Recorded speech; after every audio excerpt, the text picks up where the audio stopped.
అడిగాడు అర్జునుడు, బావా ఇదేమిటి రథం ఇలా కాలిపోయిందని అడిగాడు.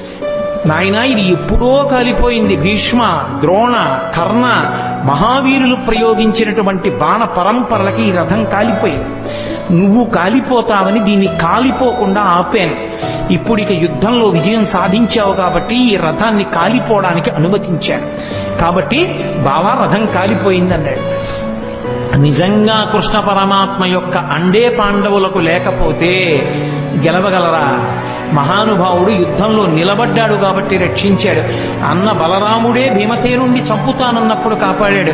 ఆఖరికి యుద్ధం అంతా అయిపోయిన తర్వాత మూర్ఖురు కొడుకుల్ని భీముడే చంపాడన్న కారణం మీద భీముణ్ణి ఉరే నాయన దగ్గరికి రారా కౌగిలించుకుంటానన్నాడు ధృతరాష్ట్రుడు. పాపం అమాయకంగా వెళ్ళిపోతున్నాడు భీమసేనుడు. చెయ్యి పట్టుకుని వెనక్కి లాగి, బావా నీకు తెలియదు కాసేపు పక్కనుండని ఇనప భీముని యొక్క విగ్రహాన్ని చేయించాడు.